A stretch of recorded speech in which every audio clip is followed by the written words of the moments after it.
With 76 selections in CSE 2022, Study IQ IS aims at providing high quality IS preparation at a very affordable cost. हमारे P2I यानी कि prelims to interview 2024 live batch के साथ आप CSE exam की तैयारी कर सकते हैं with features like live classes, 1-to-1 mentorship, daily answer writing, success in prelims and mains crash course, 18 books across all subjects, interview guidance program, and the most unique feature, mains residential program, where Study IQ students clearing prelims 2024 will be called to Study IQ campus at no additional cost.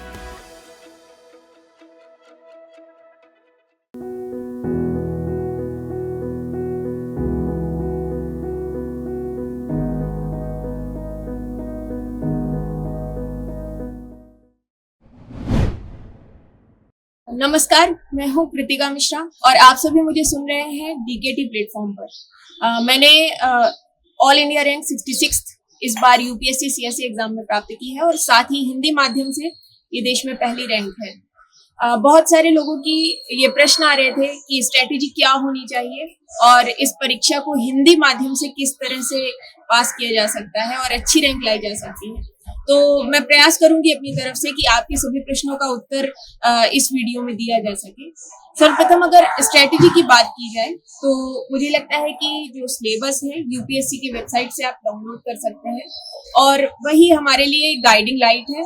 आप उसको download करके बार बार पढ़िए जब तक वो याद नहीं हो जाता है और डेली जब आप अपने टारगेट सेट करते हैं तो उससे पहले एक बार आप सिलेबस को अगर देख लेते हैं तो वो आपके लिए कहीं ना कहीं आपकी दिशा को सही रखने में मदद करता है। और दूसरी बात स्ट्रेटेजी में जरूरी ये आती है कि आप प्रीवियस ईयर क्वेश्चंस को लगातार फॉलो करते रहें, चाहे वो मेंस हो या फिर प्रीलिम्स हो। जब आप रात के समय एक बार अगर आधे घंटे भी प्रीवियस ईयर क्वेश्चंस को देख लेते हैं तो आपकी जो तैयारी होती है वो सही दिशा में चलती रहती है। और एक और महत्वपूर्ण बात यह है कि इस परीक्षा में उतरने से पहले अगर आप अपनी स्ट्रेटेजी या रणनीति को पहले से तैयार कर लेते हैं तो वो आपके लिए मददगार सिद्ध होगा, क्योंकि बिना स्ट्रेटेजी के आप इस साइकिल में आ जाते हैं तो कहीं ना कहीं कठिनाइयों का सामना करना पड़ता है। उसके बाद अगर देखा जाए तो ये एग्जाम 3 स्टेप्स में है, प्रीलिम्स, मेंस और इंटरव्यू। आपको एक इंटीग्रेटेड अप्रोच के साथ तीनों ही स्टेप्स की तैयारी साथ में करनी होती है और मेन फोकस हमें मेंस पर रखना है, आंसर राइटिंग पर रखना है, क्योंकि जो आपकी रैंक है वो मुख्यतः मेंस की परफॉर्मेंस से ही डिसाइड होती है। तो सबसे पहले मैं जिस पॉइंट को हाईलाइट करना चाहूंगी वो हमारी मेंस प्रिपरेशन है, उसकी तरफ चलते हैं और साथ ही आंसर राइटिंग में क्या स्ट्रेटेजी रखनी है उसको थोड़ा देखते हैं। मेंस के लिए मैं सबसे पहले ये बताना चाहूंगी कि जो टाइम फ्रेम है तैयारी का, आपको प्रीलिम्स देने से पहले मेंस का पूरा सिलेबस कंप्लीट कर लेना चाहिए। आप आंसर राइटिंग प्रैक्टिस भी प्रीलिम्स से पहले ही शुरू कर दें ताकि कहीं आगे प्रीलिम्स और मेंस के बीच में जो समय है उसको आप अच्छे से यूटिलाइज कर पाए। अगर सोर्सेज की बात की जाए, बुक लिस्ट की बात की जाए, तो हिंदी माध्यम में सबसे बड़ी समस्या यही रहती है कि हमें अच्छा मटेरियल उपलब्ध नहीं हो पाता है। ऐसी स्थिति में मेरी जो बुक लिस्ट थी उसको मैं यहाँ शेयर करना चाहूंगी। सबसे पहले GS 1 पेपर को लेते हैं तो उसमें आर्ट एंड कल्चर को देखा जाए तो an introduction to fine arts ये NCERT की बुक है और ये हिंदी में भी उपलब्ध है। तो आप इसको पढ़ सकते हैं, हाईलाइट कर सकते हैं या फिर शॉर्ट नोट्स बना सकते हैं। मैंने इसकी शॉर्ट नोट्स तैयार कर दिए थे और कुछ ऐसे सब्जेक्ट्स या कुछ चैप्टर्स हो सकते हैं जो कवर ना हो पा रहे हो तो नितिन सर की बुक है, वो भी हिंदी में उपलब्ध है, आप उसको फॉलो कर सकते हैं। आप बुक फॉलो करने की बजाय अगर सिलेबस को ध्यान में रखते हुए उसके हिसाब से अपने शॉर्ट नोट्स तैयार करते हैं तो ज्यादा अच्छा होगा। अगर कहीं आपको लग रहा है कि किसी बुक में कोई टॉपिक कवर अच्छे से नहीं हो पाया है तो आप ऑनलाइन मीडियम्स की भी सहायता ले सकते हैं। उसके बाद मॉडर्न हिस्ट्री की बात की जाए तो बिपिन चंद्रा सर की ओल्ड NCERT है, उसको आप थॉरोली पढ़िए, बार बार पढ़िए और साथ ही स्पेक्ट्रम का भी आपको यूज करना है, क्योंकि स्पेक्ट्रम प्रीलिम्स के लिए कहीं ना कहीं थोड़ी मददगार अधिक होती है। तो जहां आपको ऐसा लग रहा है कि कुछ विषय छूट रहे हैं तो आप प्रीलिम्स के लिए स्पेक्ट्रम को भी अच्छे से फॉलो कर सकते हैं। उसको अगर आप एक बार पढ़ लेते हैं, मैंने एक बार पूरा पढ़ा था, तो कहीं ना कहीं आपको प्रीलिम्स में एलिमिनेशन में भी हेल्प मिल जाती है। तो इस तरह से मॉडर्न हिस्ट्री तैयार हो जाएगी। वर्ल्ड हिस्ट्री का जो सेगमेंट है उसके लिए अर्जुन देव सर की एनसीईआरटी है, उसके मैंने बहुत ही शॉर्ट नोट्स बना लिए थे। लगभग 10 पेजेस में मेरा पूरा वर्ल्ड हिस्ट्री कंप्लीट हो गया था। तो आप एक दो बार बुक को पढ़ करके बहुत ही क्रिस्प नोट्स उसके तैयार कर लीजिए, तो वो आपके लिए हैंडी रहेगा रिवीजन में जब हम मेंस लिखने जा रहे होते हैं उस समय। इसके अलावा अगर ज्योग्राफी की बात की जाए तो उसमें एनसीईआरटीज हैं 6th से 12th, और जो 11th 12th की एनसीईआरटी है वो ज्योग्राफी में बहुत इंपॉर्टेंट है, उसको बार बार पढ़िए। साथ में कुछ सब्जेक्ट्स हैं, कुछ टॉपिक्स हैं वो आप जीसी लियोंग से भी कवर कर सकते हैं अगर आपको सुविधा हो, नहीं तो एनसीईआरटीज इनफ है उसमें। साथ में मैपिंग प्रैक्टिस बहुत जरूरी है। आप वर्ल्ड मैप और इंडिया का मैप आप 10 से 15 सेकंड में उसको जितना जल्दी ड्रॉ कर सकते हैं उसकी बार बार प्रैक्टिस करिए, क्योंकि मेंस में वो बहुत इंपॉर्टेंट है। और सिर्फ ज्योग्राफी सेगमेंट में ही नहीं, आप इसको यूज कर सकते हैं हिस्ट्री में भी। कहीं भी अगर आपको लग रहा है कि पिक्टोरियल ग्राफ यहाँ दिया जा सकता है तो आप मैप बनाने में जरा भी मत हिचकिचाइए। मैंने हिस्ट्री में भी इवन अगर कहीं पर जैसे आर्ट फॉर्म्स है तो उसको इंडिया के मैप पे अगर रिप्रेजेंट कर दिया तो वो एक कैची लगता है और आपको 1-2 मार्क्स एक्स्ट्रा उसमें गेन करने में मदद मिल जाएगी। इंडियन सोसाइटी की जहां तक बात है तो उसके लिए भी 11th 12th की एनसीईआरटी है, उसको आप फॉलो कर सकते हैं। साथ में ऑनलाइन मीडियम से मैंने सेगमेंट वाइज नोट्स बना लिए थे। आप वल्नरेबल सेक्शंस को लेते हुए कुछ नोट्स बना सकते हैं, जैसे सोशल जस्टिस को भी यहाँ अगर हम साथ में जोड़ देते हैं तो सोसाइटी और सोशल जस्टिस को साथ में लेते हुए हम इसके नोट्स तैयार कर सकते हैं। तो वो नोट्स आपको खुद तैयार करने पड़ेंगे। ऑनलाइन मीडियम्स बहुत सारे प्लेटफॉर्म्स हैं जहाँ पर आपको अच्छा मटेरियल मिल जाएगा, तो उससे आप अपने बहुत ही हैंडी क्रिस्प नोट तैयार करिए। अगर पेपर सेकंड की बात की जाए तो पॉलिटी में एम लक्ष्मीकांत उसको बार बार पढ़ना है, बहुत बार पढ़ना है। मैंने बहुत बार रिवीजन किया था एम लक्ष्मीकांत का। साथ में जो हमारी करंट अफेयर्स मटेरियल है उसको आप बुकलेट्स ले सकते हैं, आप मेंस 365 ले सकते हैं, या फिर कोई और भी अगर उपलब्ध हो। और उसके भी बहुत ही बुलेट पॉइंट्स में आप नोट्स अगर बना लेंगे तो आपको रिवीजन करने में सहायता मिलेगी, क्योंकि 365 को आप बार बार रिवाइज नहीं कर सकते, थोड़ा बल्कि होता है। इसके बाद आईआर सेगमेंट आता है, वो भी आपको पूरी तरह से करंट अफेयर्स बेस्ड ही तैयारी करनी है। आप जो हमारी सरकारी वेबसाइट्स हैं उनकी सहायता ले सकते हैं। साथ में संसद टीवी बहुत ही सहायक है आईआर सेगमेंट में, और आपको हमेशा भारत सरकार के पक्ष के साथ आईआर में जाना है। आपको किसी भी तरह से एक्टिविस्ट नहीं बनना है, आप भारत सरकार को रिप्रेजेंट करने जा रहे हैं। तो इस बात का ध्यान रखना है कि अपना समय इधर उधर व्यर्थ ना करें और आईआर को बहुत ही स्ट्रेटेजिक वे में तैयार करें। इन सब के बाद मुझे लगता है कि इकोनॉमी में जब हम आते हैं तो मृणाल सर के नोट्स वो ना सिर्फ हिंदी माध्यम के लिए बल्कि अगर आपका गुजराती माध्यम है, मराठी माध्यम है, तो मृणाल सर के नोट्स बहुत ही अच्छे हैं, आप उनको फॉलो कर सकते हैं। मैंने उनको ही फॉलो किया था इकोनॉमी के लिए।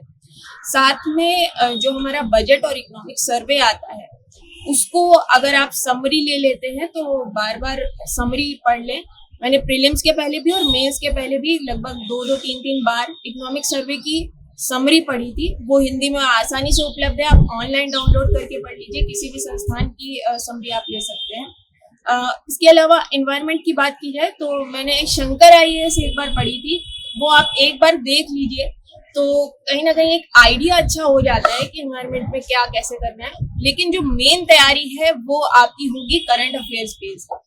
करंट अफेयर्स के लिए आप मेंस 365 ले सकते हैं। मैंने 2 साल की मेंस 365 एनवायरनमेंट की उनके नोट्स अच्छे से तैयार कर लिए थे, तो वो मेरा वहां से पूरा तैयार हो गया था। इसके अलावा साइंस एंड टेक पूरी तरह से करंट अफेयर्स बेस्ड है। आप जनरल साइंस जो आसपास चल रहा है बस उस पर ध्यान रखिए, और बहुत सारी मैगजीन्स हैं जो अच्छे आर्टिकल्स निकालती हैं उन पर आप ध्यान रखिए। अगर आप 2-3 ऐसी साइट्स को सब्सक्राइब कर लेते हैं तो आपके पास नोटिफिकेशंस आते रहते हैं, तो उसके माध्यम से आप current affairs based science and tech की भी तैयारी कर सकते हैं। और साथ में बुकलेट्स तो हैं ही, तो बुकलेट्स का आप शॉर्ट नोट्स जितना तैयार कर सकें वो आप तैयार कर सकते हैं। जो पेपर 4 है एथिक्स, उसके लिए मैंने एक तो जो टर्म्स हैं उनकी डेफिनेशन एक डायरी में नोट की थी।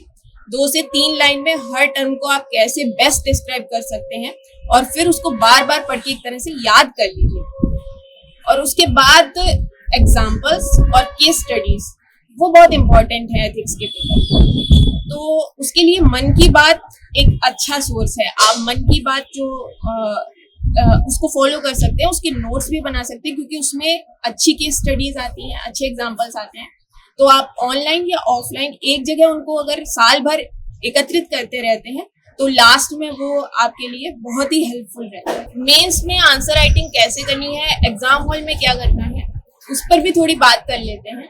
पेन कौन सा यूज करना है, ये प्रश्न बहुत आता है।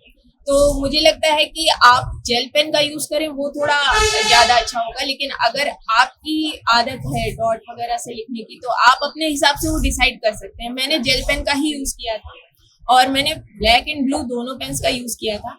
अगर आप चाहें तो जो डायग्राम्स हैं उनको ब्लैक से बनाएं तो ज्यादा अच्छा रहेगा।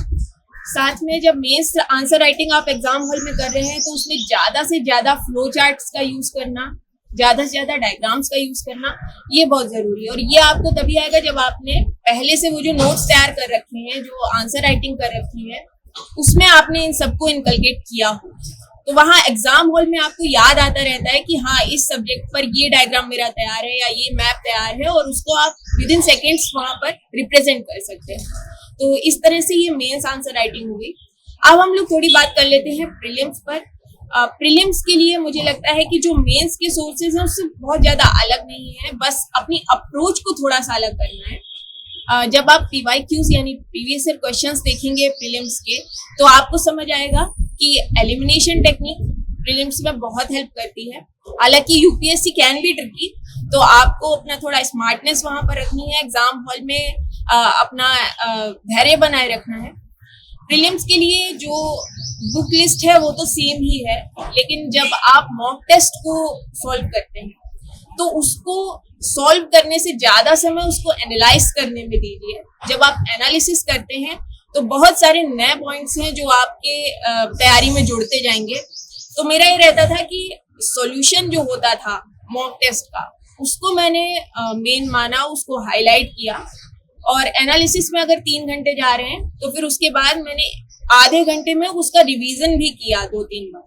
तो अगर आप 20 मॉक टेस्ट ले रहे हैं तो 20 लीजिए, लेकिन उसको बहुत गंभीरता के साथ रिवाइज करिए, क्योंकि मॉक टेस्ट को रिवाइज करना बहुत जरूरी है। वही आपके प्रीलिम्स में स्कोर को आगे बढ़ाएगा। डेली मेरा शेड्यूल क्या रहता था और मैंने पूरे वर्ष भर कैसे तैयारी की, तो मैं इस बारे में बताना चाहूंगी कि आप जब कोई सब्जेक्ट उठा रहे हैं तो कोशिश करें कि दिन में 2 सब्जेक्ट से ज्यादा कवर करने की कोशिश ना करें।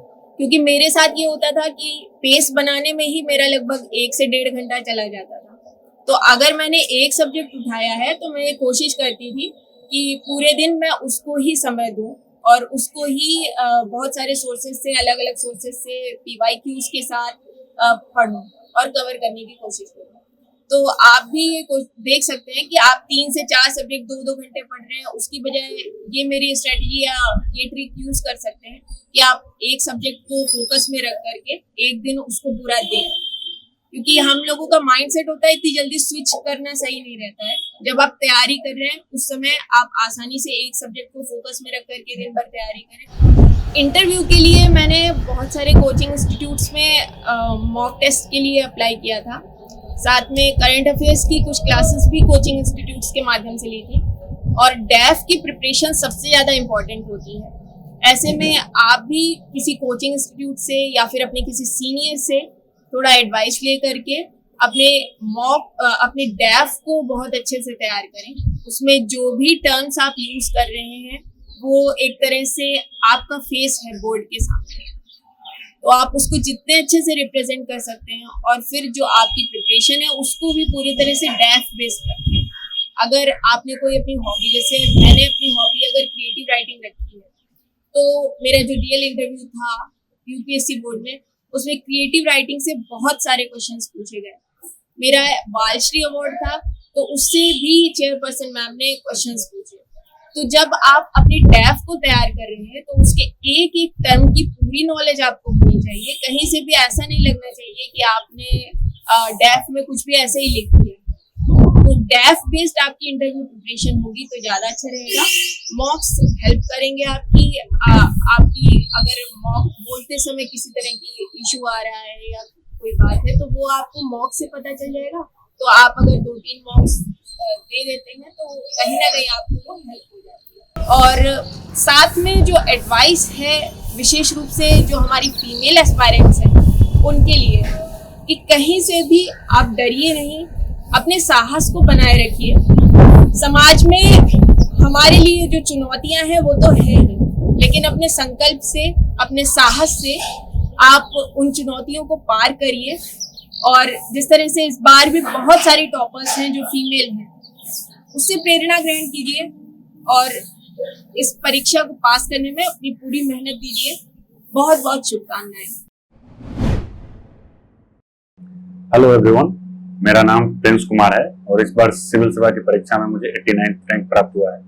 सिविल सेवा परीक्षा में ये मेरा चौथा प्रयास था और इससे पहले तीसरे प्रयास में मेरा चयन भारतीय पुलिस सेवा के लिए हुआ था और इस वर्ष मैं भारतीय प्रशासनिक सेवा के लिए चयनित हुआ। तो प्रीलिम्स का जहां तक संदर्भ है तो प्रीलिम्स को लेकर जो स्टडी मटेरियल है वो बहुत सीमित होने चाहिए तथा उसका आपको ज्यादा रिवीजन करने की आवश्यकता होती है। जहां तक मेरा मटेरियल था तो सब्जेक्ट वाइज अगर बात करें तो पॉलिटी के लिए मैंने एम लक्ष्मीकांत पढ़ा था, इकोनॉमी के लिए मैंने जो क्लास नोट्स थे वो पढ़ा था, इसके अलावा राव आईएएस की कंपास मैगजीन आती है वो पढ़ा था और विवेक सिंह की 500 प्लस क्वेश्चंस की एक हैंडआउट आती है उसको मैंने सॉल्व किया था। इन्वायरमेंट के लिए मैंने दृष्टि आईएएस की कुछ बुक पढ़ा था, उसके अलावा करंट अफेयर जो मैगजीन होती है उसको फॉलो किया था।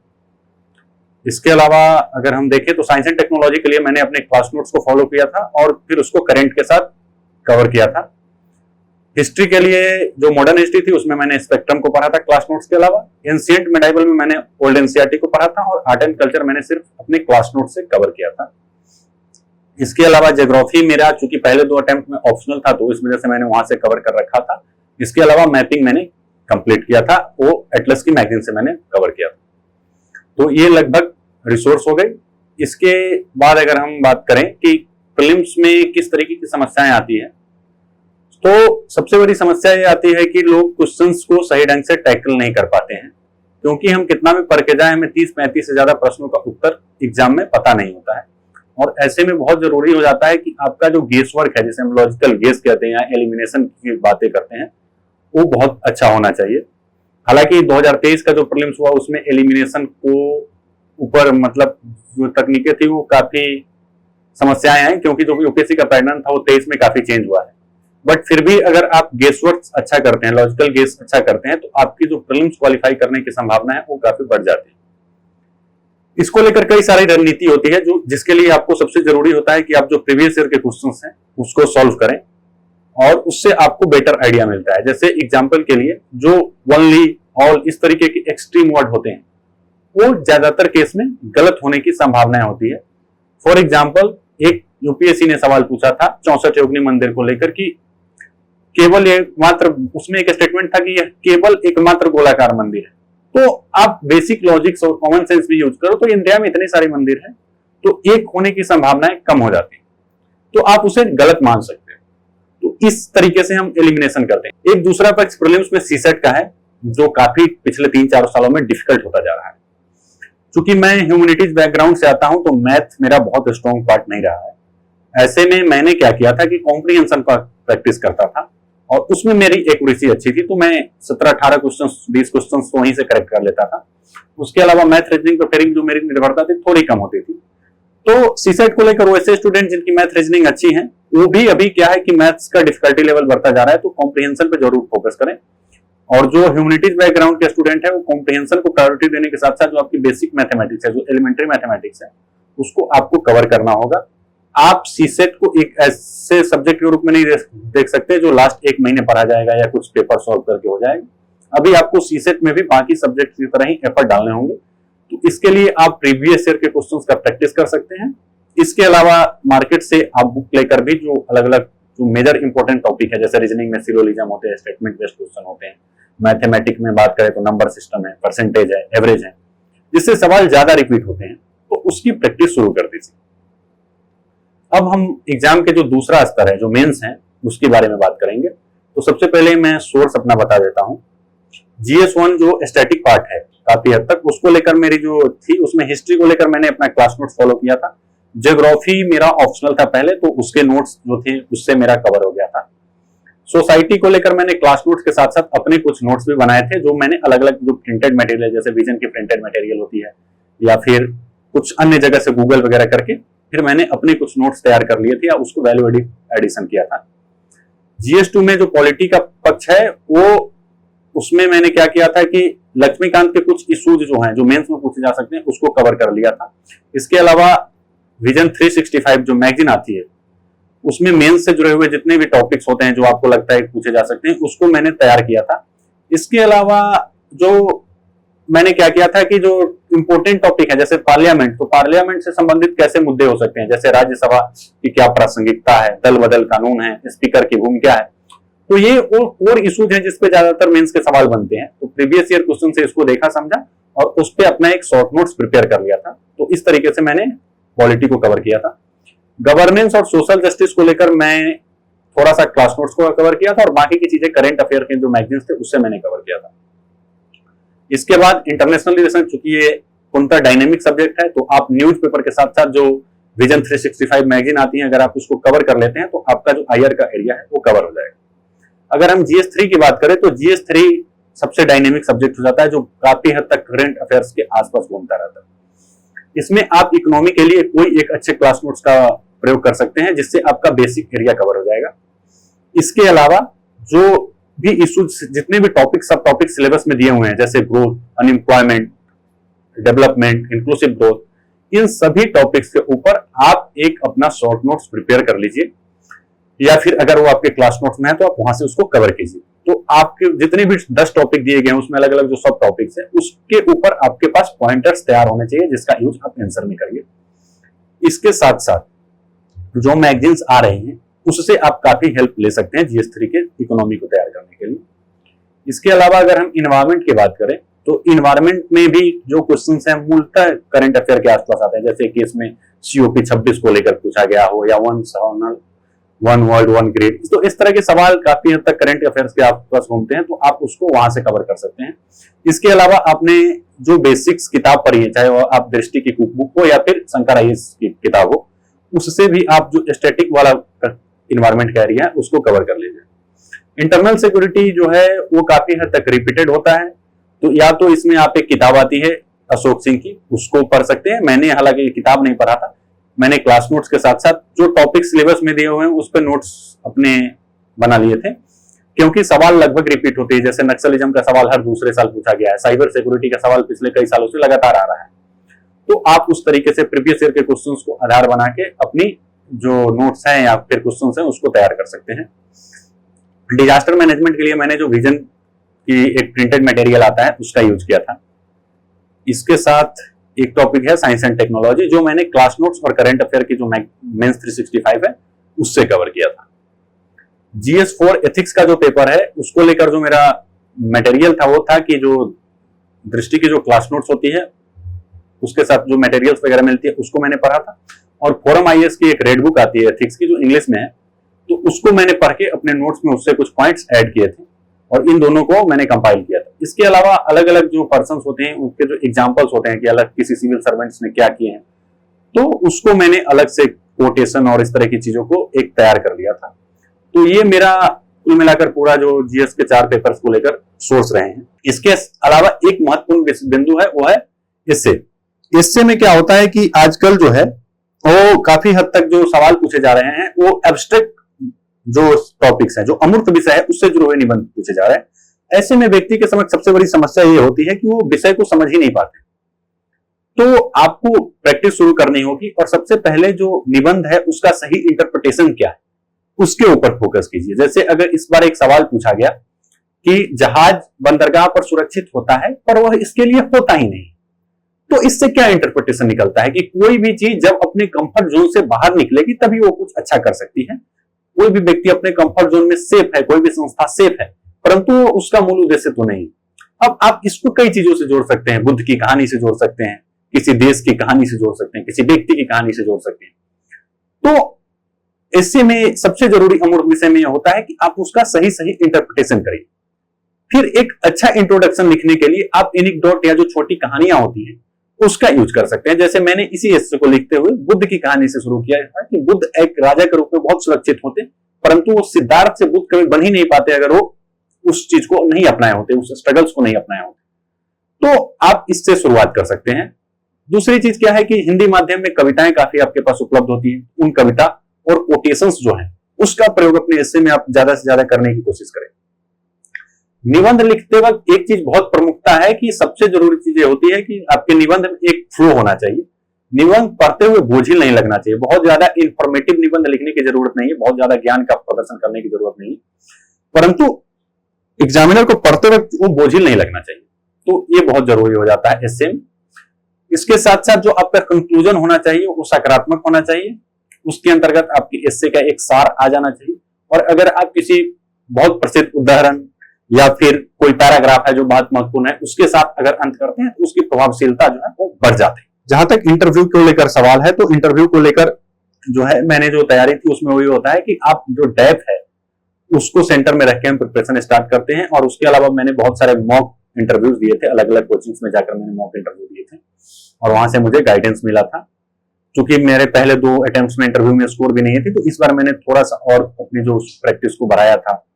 तो जहां तक इंटरव्यू का प्रश्न है तो आपके व्यक्तित्व का परीक्षण है। तो जो भी आपके व्यक्तित्व से जुड़े हुए पक्ष हैं उसको आप बेहतर ढंग से करिए। जैसे आपकी जो हॉबीज हैं आप उसको अच्छे से प्रिपेयर करके जाइए।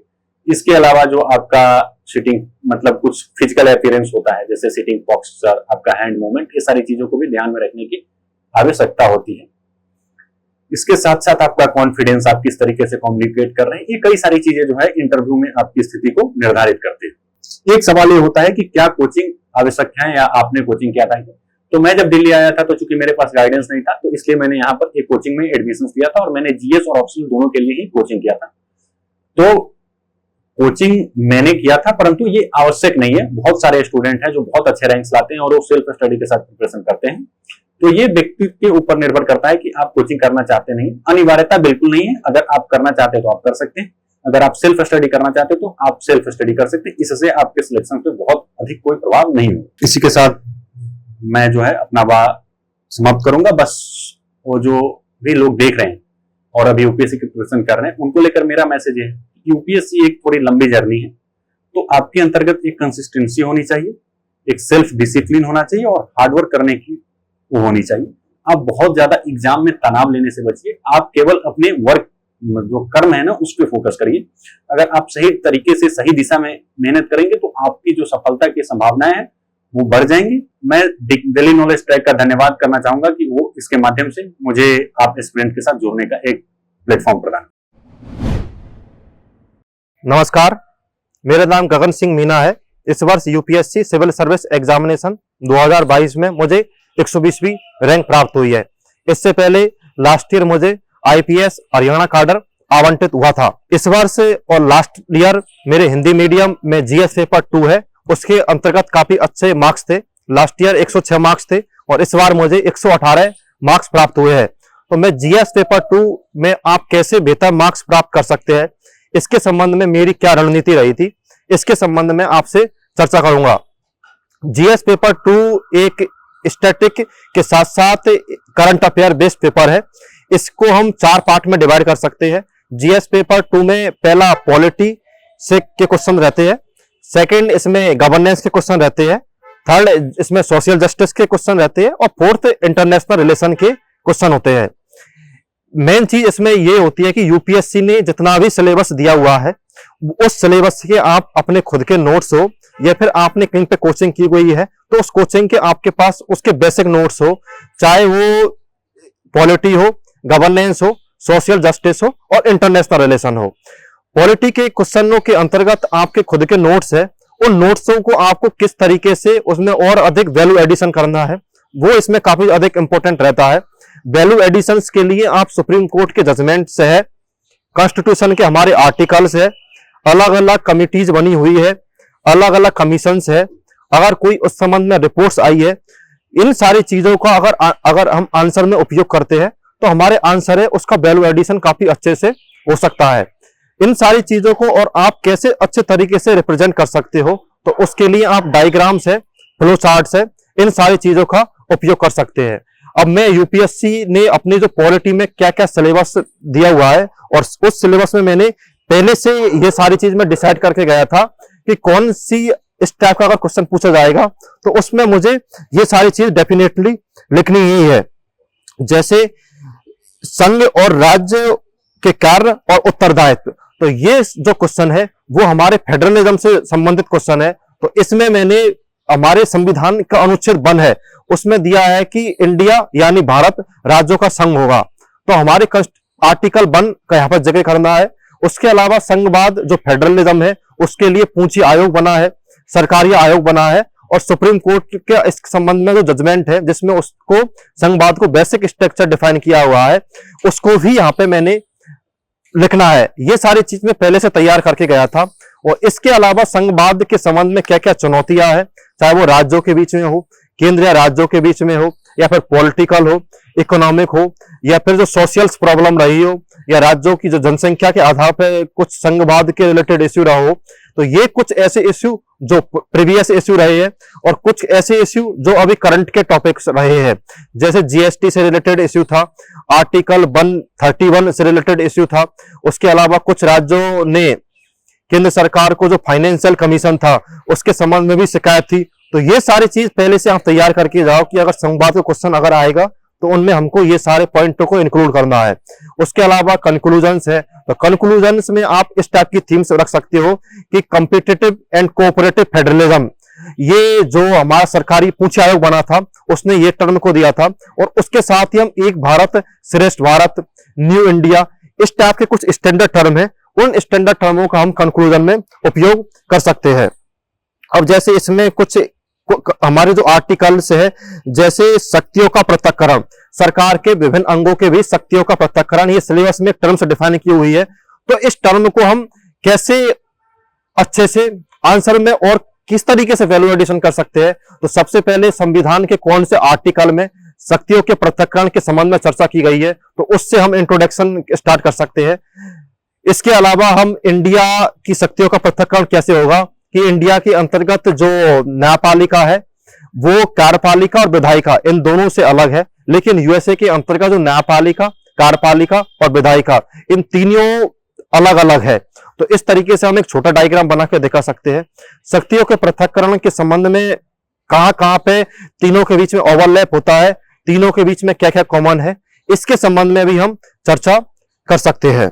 इसके साथ साथ ही जैसे संसद और राज्य विधानमंडल से उनकी शक्तियां है, इन सब की चीज भी हम संसद के वर्तमान में कौन कौन से रिसेंट एग्जांपल्स रहे हैं, संसद को और कैसे हम बेहतर कर सकते हैं, कोई बेस्ट प्रैक्टिस हो सकती है, उसकी भी हमें चर्चा करनी चाहिए। जैसे लास्ट ईयर एक क्वेश्चन लोकसभा अध्यक्ष के बारे में पूछा गया था, तो उस क्वेश्चन में जो यूके का मॉडल्स है उस मॉडल्स को मैंने बेस्ट प्रैक्टिस के रूप में लिखा था कि यूके में जैसे ही लोकसभा अध्यक्ष बनता है तो उसके बाद जो पार्टी होती है उस पार्टी से वो इस्तीफा दे सकता है। तो इस टाइप की जो बेस्ट प्रैक्टिस है उन बेस्ट प्रैक्टिस का आप उपयोग कर सकते हो। इसके अलावा आप जो कार्यपालिका के संबंध में जैसे यूके की एक शैडो कैबिनेट है उसका भी आप अपने आंसर में अच्छे से उपयोग कर सकते हो। तो ये सारी चीज ऐसी है कि अगर हमने पहले से ही तैयार की हुई है तो इनको हम आंसर में अच्छे से लिख सकते हैं। अब हम बात करते हैं कि गवर्नेंस, तो गवर्नेंस में जैसे प्रेशर ग्रुप्स है, सिविल सोसाइटी है, फॉर्मल्स इनफॉर्मल्स ग्रुप्स है, और उसके अलावा एनजीओ है, सेल्फ हेल्प ग्रुप है, और कुछ जो बॉडीज है उन ये सारी चीज दी हुई है। तो यहाँ पे क्या करना है कि अगर कोई क्वेश्चन सिविल सोसाइटी का, सेल्फ हेल्प ग्रुप का या फिर एनजीओ का आता है तो इसके संबंध में जो स्टैंडर्ड डेफिनेशन का हमें उपयोग करना है। जैसे मैंने क्वेश्चन सेल्फ हेल्प ग्रुप का आया था तो उसमें मैंने लिखा था कि विश्व बैंक के अनुसार 2 या 2 से अधिक लोगों का समूह जो लोगों के सामाजिक आर्थिक लाभ के लिए काम करता हो उन्हें सेल्फ हेल्प ग्रुप कहा जाता है। तो इस तरीके से आप डेफिनेशन का उपयोग करते हो तो उसमें आपका जो इंट्रोडक्शन है वो बेहतर हो जाता है। और इसके साथ साथ ही इनमें जो एग्जाम्पल्स है उनका उपयोग हमें करना चाहिए। जैसे एनजीओ है, सेल्फ हेल्प ग्रुप है और प्रेशर ग्रुप है, तो अलग अलग टाइप के प्रेशर ग्रुप बने हुए हैं। कुछ किसानों के रिलेटेड प्रेशर ग्रुप है, कुछ उद्योग से रिलेटेड प्रेशर ग्रुप है, कुछ राजनीति से रिलेटेड प्रेशर ग्रुप है, या फिर कुछ जो जाति आधार पर प्रेशर ग्रुप बने हुए हैं। तो अगर हम प्रेशर ग्रुप के साथ साथ उनके एग्जाम्पल्स भी वहां पर लिखते हैं तो हमारे जो आंसर है उसकी जो ऑथेंटिसिटी है वो काफी अधिक बढ़ जाती है। उदाहरण के लिए जैसे क्वेश्चन सेल्फ हेल्प ग्रुप का आया था, तो उसमें मैंने 10 सेल्फ हेल्प ग्रुप के नाम लिखे थे, जैसे लिज्जत पापड़ है, निर्भया बहानी है, कुदुम श्री है, जीविका है, सेवा है और आजीविका है, गुलाबी गैंग है। तो ये सारे लिज्जत पापड़ है। तो ये सब प्रेशर ग्रुप के मैं नाम लिखने के बाद अगर कोई 1% कैंडिडेट ऐसा है कि जो प्रेशर ग्रुप के नाम नहीं लिखने के बिना सारी चीजों को एक्सप्लेन कर रहा है, और एक मैं अपने आंसर की ऑथेंटिसिटी है उसको बढ़ाने के लिए इस टाइप के एग्जांपल्स का उपयोग कर रहा हूं, तो डेफिनेटली फिर वो मुझे या फिर इस टाइप का जो आंसर लगता है उसमें अच्छे मार्क्स मिलेंगे। इसके साथ साथ ही कुछ बेस्ट प्रैक्टिस, जैसे उड़ीसा गवर्नमेंट के द्वारा एक मिशन शक्ति प्रोग्राम चलाया जा रहा है, बांग्लादेश सरकार की जो माइक्रो फाइनेंस है सेल्फ हेल्प ग्रुप से रिलेटेड वो काफी अधिक पॉपुलर है, जिसमें मोहम्मद हुसैन। तो इन सारी चीजों का हम जब अपने आंसर के अंतर्गत करेंगे तो उसका डेफिनेटली काफी अधिक फायदा होता है। गवर्नेंस में एक टॉपिक आता है ई गवर्नेंस। तो ई गवर्नेंस के ऊपर जनरली क्वेश्चन पूछा ही जाता है, चाहे इसके फायदे के बारे में पूछा हो या फिर वर्तमान में इसका क्या पोटेंशियल है या फिर चुनौती है, इन सब के बारे में। तो ई गवर्नेंस की हम डेफिनेशन खुद की लिखने की बजाय भारत सरकार की या फिर कोई इंटरनेशनल ऑर्गेनाइजेशन ने जैसे विश्व बैंक ने इसमें क्या डेफिनेशन दी है उस डेफिनेशन को लेके एक छोटा सा डायग्राम बना दे कि कैसे ई गवर्नेंस हमारी चीजें है उनको और आसान कर रहा है, और ई गवर्नेंस के संबंध में सरकार के द्वारा कौन कौन से इनिशिएटिव अभी लिए जा रहे हैं, क्या क्या उसमें चुनौती आ रही है, उन चुनौतियों को हम कुछ रिपोर्ट के माध्यम से या फिर कोई फैक्ट या डेटा के माध्यम से उनको ऑथेंटिकेट करने की कोशिश करें। और इसके साथ कुछ राज्यों की बेस्ट प्रैक्टिस है उन सबको भी हम यहाँ पे उपयोग कर सकते हैं। जैसे राजस्थान सरकार का एक एसएसओ पोर्टल्स है, जन सूचना पोर्टल्स है, ये सारे पोर्टल्स ऐसे हैं कि वो ई गवर्नेंस के क्षेत्र में राज्यों ने काफी अच्छे इनिशिएटिव लिए हैं। तो राज्यों की जो बेस्ट प्रैक्टिस और उनके जो अच्छे अच्छे एग्जांपल्स है उनको हम जो गवर्नेंस के क्वेश्चन है उनमें उपयोग कर सकते हैं। अब हम बात करते हैं जो थर्ड टॉपिक है इसमें जीएस पेपर 2 में सोशल जस्टिस। तो सोशल जस्टिस और जो सोसाइटी है उसमें जो काफी सारी चीजें वो ओवरलैप होती है, लेकिन कुछ जैसे इसमें टॉपिक्स दिए हुए हैं कि कमजोर वर्गों के लिए सरकार की कल्याणकारी योजना है। तो इसमें जनरली जो पुरानी स्कीम्स है उनके बारे में नहीं पूछा जाता है, जो वर्तमान की जो करंट स्कीम्स है सरकार के द्वारा जो चलाई जा रही है उनके संबंध में ही जनरली क्वेश्चन पूछे जाते हैं। इसमें जैसे एक क्वेश्चन आता है गरीबी और भूख से संबंधित मुद्दे। तो गरीबी और भूख से संबंधित मुद्दे में अगर कोई क्वेश्चन पूछा जा रहा है, तो अगर कोई क्वेश्चन गरीबी का है तो इसमें हम जैसे तेंदुलकर कमेटी थी और United Nation Development Programme UNDP के द्वारा एक मल्टी डायमेंशन पॉवर्टी इंडेक्स निकाला जाता है, बहुआयामी गरीबी सूचकांक, तो उन सब का भी यहाँ पे हमें जिक्र करना चाहिए। उसके अलावा सरकार ने इसके लिए कौन कौन सी स्कीम चलाई जा रही है, गरीबी में हम आजादी के टाइम में हमारे यहाँ पे कितनी गरीबी थी, वर्तमान में कितनी गरीबी है। यूएनडीपी ने कुछ डेटा रिलीज किए कि 27 करोड़ लोगों को हमने गरीबी से बाहर निकाल दिया है।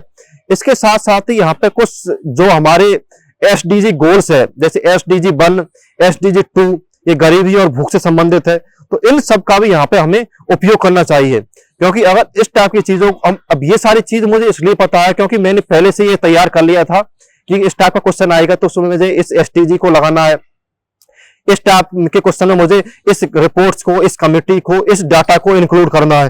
तो ये सारी चीज आपको पहले से तैयार है, तो आपको एग्जाम में सोचने की जरूरत नहीं होती है और आप वहां पर सीधा उसको उपयोग कर सकते हो।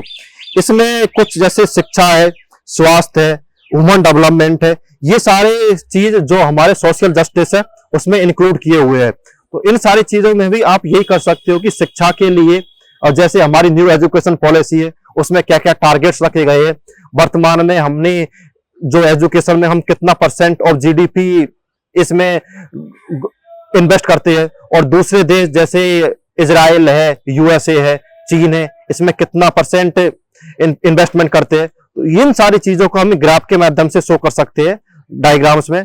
ऐसे ही हमारी जो न्यू हेल्थ पॉलिसीज है, कोरोना के बाद हमने हेल्थ के सेक्टर में क्या क्या और इंप्रूवमेंट किए गए, वन हेल्थ कॉन्सेप्ट से है, प्रधानमंत्री जी द्वारा जो लाइफ कॉन्सेप्ट दिया गया है, जैसे वन अर्थ का कॉन्सेप्ट दिया गया है। तो ये सारी चीजों को हमें आंसर में इंक्लूड करने की कोशिश करनी चाहिए।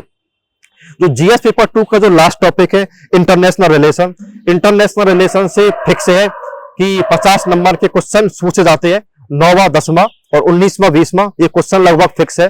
बट इंटरनेशनल रिलेशन में मैक्सिमम क्वेश्चन जो होते हैं वो करंट बेस्ड क्वेश्चन होते हैं, इसलिए मैंने कोई बेसिक बुक पढ़ने की बजाय जो करंट अफेयर की जो एक मैगजीन्स थी, उस मैगजीन्स के माध्यम से मैंने ये कौन कौन से टॉपिक्स वर्तमान में इश्यू में है उन टॉपिकों को अच्छे से तैयार किया था। इसमें जैसे भारत और उसके पड़ोस है, तो पड़ोस में हमने एक एक पड़ोस देश के संबंध में हमारे क्या चैलेंजेस है, सरकार के द्वारा क्या स्कीम्स चलाई जा रही है, हमारी उसके अंतर्गत क्या पॉलिसी रही है। जैसे अगर कोई पड़ोस का क्वेश्चन आए तो वहां पे हमें नेबरहुड फर्स्ट है, पंचशील सिद्धांत है, तो ये सारी चीजों का हमें उपयोग करना चाहिए। उसके अलावा सरकार के द्वारा जो ग्रांट दी जाती है उन ग्रांटों का भी हमें उपयोग करना चाहिए। दूसरा, इसमें अलग अलग जो ग्रुप्स है उन ग्रुप्स के बारे में भी क्वेश्चन पूछे जाते हैं, तो इसमें हम क्वेश्चनों की प्रेडिक्शन भी कर सकते हैं। जैसे जो मल्टीलेटरल ऑर्गेनाइजेशंस है या फिर जो द्विपक्षीय फिर बहुपक्षीय समूह है, इनके संबंध में यूपीएससी जनरली क्वेश्चन पूछती है। जैसे एक बार यूपीएससी ने क्वाड का क्वेश्चन पूछा, उसके अगले साल यूपीएससी ने ऑकस का क्वेश्चन पूछा, और इस बार यूपीएससी ने I2U2 का क्वेश्चन पूछा। तो जनरली हम देखेंगे कि 3-4 साल और एक एससीओ का भी क्वेश्चन पूछा हुआ है। तो हम ये देख सकते हैं कि यूपीएससी ने जो नए नए समूह बनते हैं उनके ऊपर जनरली यूपीएससी क्वेश्चन पूछती है। तो हम भी इस टाइप के कोई क्वेश्चन है उनके ऊपर प्रेडिक्शन कर सकते हैं। जैसे वर्तमान समय में WTO है, G20 है, United nation human rights council है, यूनाइटेड नेशन है, यूनाइटेड नेशन सिक्योरिटी काउंसिल है। तो ये सारी चीज ऐसी है कि अभी वर्तमान में इश्यू में है, तो इस बार अगर हम एग्जाम देने जाए तो इन सारी चीजों के ऊपर हम पहले से ही अच्छे से प्रिपेयर कर सकते हैं। Thank you very much for DKT। मेरा नाम नारायण उपाध्याय है। मैंने यूपीएससी में 378वीं रैंक प्राप्त की है और ये मेरा दूसरा प्रयास था। पहली बात मैं जीएस के बारे में बताना चाहूँ, जिसमें मेरा जो है स्कोर 421 नंबर है। तो जीएस के लिए मैंने शुरू से ही आंसर राइटिंग प्रैक्टिस की थी। जब भी मैं पढ़ता था तो उसको लिखता जरूर था। प्रीवियस ईयर क्वेश्चंस हैं, उसके बारे में कैसे क्या करना है, तैयारी करना है और आगे कैसे क्वेश्चंस पूछे जा सकते हैं। प्रीवियस ईयर का 2013 से लेके टिल 2021 तक मैंने किया। इसके अलावा मैं विजन IAS है, उसमें मैं टेस्ट सीरीज ज्वाइन किया था और उसके थ्रू प्रैक्टिस करता था और वहां भी मेरे ठीक ठाक मार्क्स आते थे। जो विजन में भी 90+ या 100+ मार्क्स आते रहते थे। और इसके साथ साथ जो है स्टैंडर्ड्स बुक्स जो है, जैसे मैं बताना चाहूँ जीएस फर्स्ट पेपर में हिस्ट्री होता है, इंडियन सोसाइटी होती है और जियोग्राफी होता है। हिस्ट्री के लिए मैंने जो है पहले जो एंशिएंट हिस्ट्री है RS शर्मा की बुक पढ़ी थी। मिडिवल के लिए जो है सतीश चंद्रा और मॉडर्न के लिए बिपिन चंद्रा की बुक मैंने पढ़ी थी। और साथ ही साथ जो है स्पेक्ट्रम को फॉलो किया था मैंने। और इसके साथ साथ जो वर्ल्ड हिस्ट्री है उसके लिए मैंने मणिकांत सर के जो नोट्स हैं वो पढ़े थे और बुक्स है जो अर्जुन देव सर उनकी बुक पढ़ी थी मैंने। और जियोग्राफी के लिए मेरा जो है पहले जियोग्राफी ऑप्शनल रहा था मेरा, तो पहले से ही कुछ तैयारियां रही थी। और जियोग्राफी के लिए मैंने कंसिस्टेंटली एनसीईआरटी को फॉलो किया था। 6 से 12 तक के जो है वही मैंने सिर्फ वही पढ़ा है। और साथ ही साथ जो है आंसर राइटिंग की जो है प्रैक्टिस है उसके साथ किया है। इंडियन सोसाइटी के लिए मैंने एनसीईआरटी जो है क्लास 11 की आती है, भारतीय समाज करके वो पढ़ा। और इसके साथ साथ जो न्यूज़पेपर है और करंट है वो मैंने पढ़ा है। और GS 2 में जो है सब्जेक्ट आते हैं, एक राज्य व्यवस्था है, गवर्नेंस है, सोशल जस्टिस है और IR इंटरनेशनल रिलेशन के जो है आते हैं। तो पहली बात राज्य व्यवस्था के लिए मैंने M लक्ष्मीकांत की बुक पढ़ी थी। गवर्नेंस के लिए जो है मैंने अपनी नोट्स पढ़ी थी जो मैं बनाया था। और IR के लिए मैंने बहुत खास तैयारी नहीं की थी, हालांकि जिन मुद्दे थे विदेश जो मुद्दे थे और वो सब की तैयारी करता रहता, मतलब न्यूज़पेपर पढ़ता रहता था बराबर तरीके से और उस पे जो है अपने छोटे नोट्स की पॉइंट्स ये सब बनाता रहता था। और जब मेंस के समय मैंने IR की जो विजन की 365 है वो मैंने जो है पढ़ा था।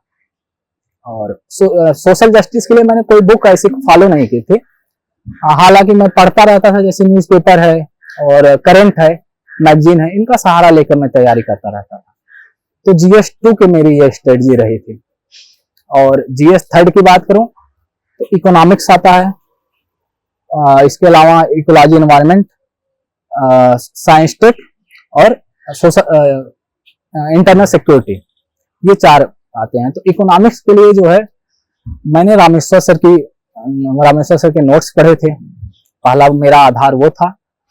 इसके साथ साथ मैंने रमेश सिंह सर की बुक भी पढ़ी थी, उससे कुछ जो टॉपिक है उसका सहारा लिया था। और बस इसके साथ साथ करंट जो विजन की मैगजीन आती है 365, वो कुछ सहारा देती जरूर है, क्योंकि उससे पॉइंट्स क्या लिखना है, कुछ एक्स्ट्रा पॉइंट्स मिलते हैं हमको। तो जो क्वालिटी इन्वेस्टमेंट है उसमें मदद मिलती है हमको। और इसके अलावा इकोलॉजी एनवायरनमेंट के लिए जो है मैंने आर राजगोपालन सर की बुक पढ़ी थी, और साथ ही साथ एनसीईआरटी फॉलो किया था।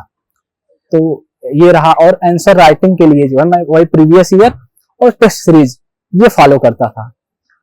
और इसके अलावा जो है इंटरनल सिक्योरिटी के लिए मैंने विजन की 365 और अपने नोट्स जो थे वो पढ़ा था मैं।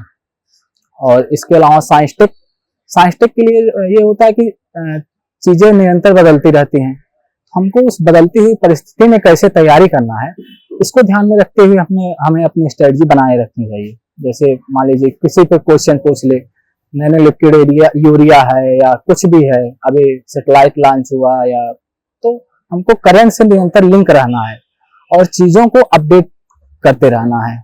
क्वांटम कंप्यूटिंग हो गया या जो आईटी सेक्टर है, तो इसमें चीजें निरंतर अपडेट होती रहती है, तो हमको निरंतर अपडेट खुद को करते रहना है। और पेपर 4 के स्ट्रेटजी की मैं बात करूं एथिक्स के लिए, तो एथिक्स की तैयारी, समग्र तैयारी का जो है एक अंतिम वो होता है कि जब हम सब जीएस के 4 पेपर हैं, जैसे हिस्ट्री, ज्योग्राफी, पॉलिटी, इकोनॉमिक्स, जब हम इन सब की तैयारी कर लेते हैं तो एथिक्स में क्या होता है कि इन सब का एक तो कॉन्सेप्ट रहता ही है, साथ ही ये हमको इंग्लिश प्रदान करते हैं क्वालिटी इंस्ट्रूमेंट में, कि हम जब अपने आंसर्स को लिखते हैं तो उनमें कोड कर सकते हैं, कुछ डाटा डाल सकते हैं। तो ये है। और केस स्टडी जब लिखते हैं तो उसमें भी हमको कुछ डाटा की आवश्यकता पड़ती है, हमको कहाँ कहाँ क्या डालना है, और इससे जो है ये रहा है। और एक लेक्सिकॉन की बुक आती है क्रॉनिकल की, उससे मैंने कुछ पढ़ा, पूरा तो नहीं पढ़ पाया मैं, लेकिन कुछ चैप्टर्स उसके मैंने जीएस के लिए जो है जरूर पढ़े हैं।